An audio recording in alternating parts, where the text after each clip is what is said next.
Well, hello there. Hoping you are doing great from wherever you are.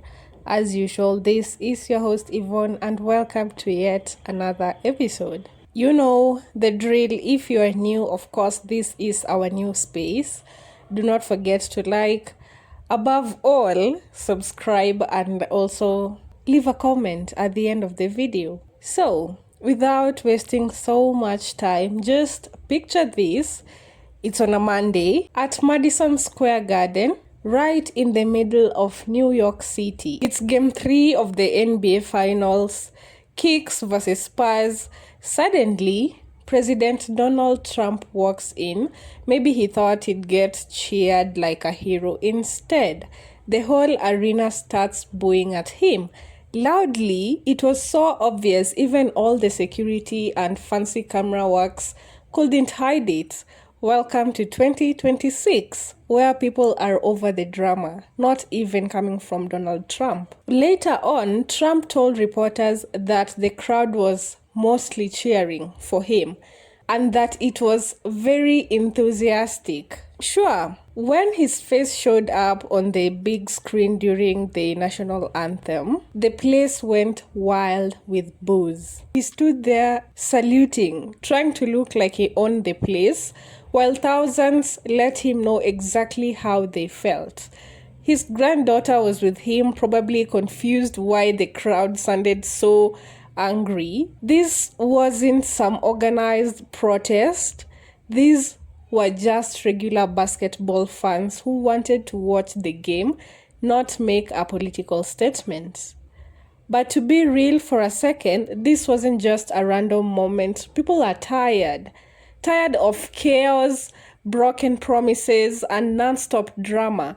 Trump ran on ending wars and putting America first. Remember all those no more wars chants. Fast forward to now, and here we are.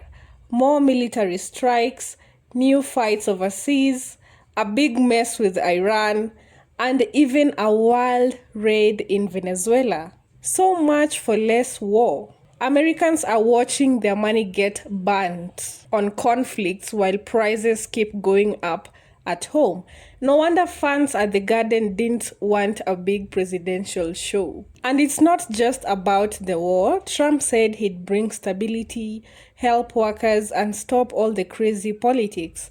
But what do we see? Trade wars that hurt farmers and shoppers, harsh immigration raids, and a leadership style that feels more like reality TV.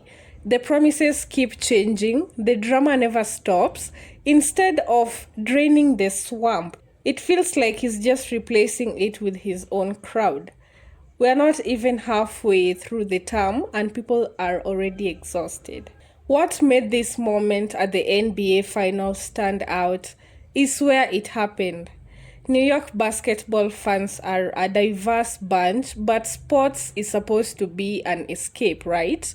You just want to relax, watch your team, forget about politics. But with Trump showing up, everything got locked down. Parties were cancelled, and regular fans had a tough time. Also, he could sit courtside and act like one of the guys. It came off as arrogant, like he can't help but be the center of attention, even when nobody asked for it. Think about the people in the arena. Maybe a teacher struggling with bills, a nurse dealing with staff shortage, or a young fan who remembers Trump's old fights with NBA stars. These are everyday people, not protesters. The boos were about more than politics. They were about being tired of the lies, the drama, and everything always being about Trump's ego. He feeds off division, but now people are giving it back to him. I mean, you've got to give him the credit for showing up. He stood during the anthem like it was his big comeback. But real life doesn't care about branding. This is the same guy who spent his first term causing up to dictators, bringing old alliances, and leaving America more divided. Now, there are new wars. People are struggling to keep up with costs, and trust in leaders keep dropping. Even some of his old supporters are starting to doubt him at this point.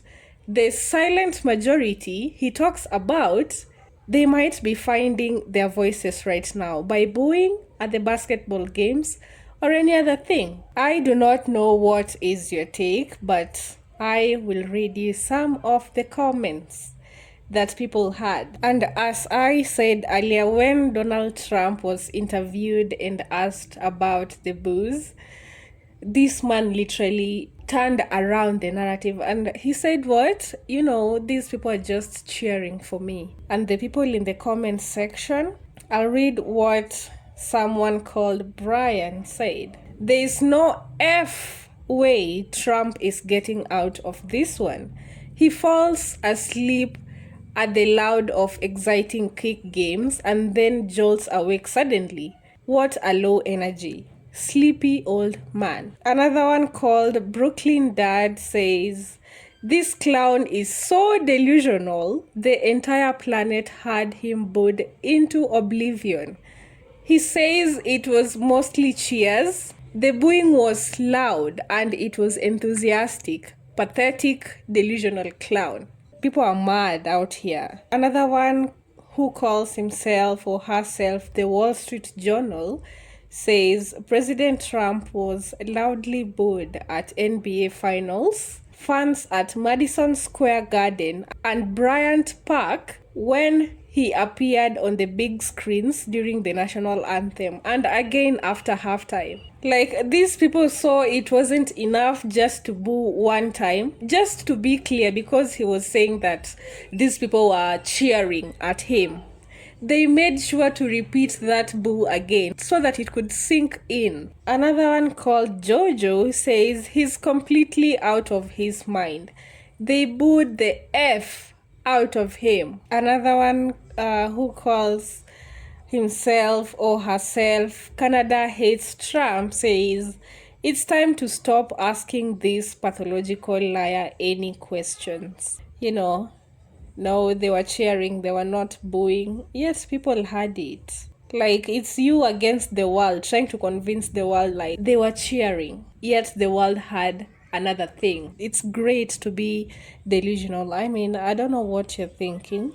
NBC News says President Trump was booed loudly by fans inside Madison Square Gardens when he was shown on video screens during the national anthem prior to Game 3 of the NBA Finals on Monday, which is today, mind you. Sneak Updates says, couldn't believe Trump told reporters he was cheered at the Kicks vs Spurs NBA Finals game and played a video showing the entire MSG crowd booing at him. It's crazy. I think we've had enough of Donald Trump and the boos and people getting angry at him.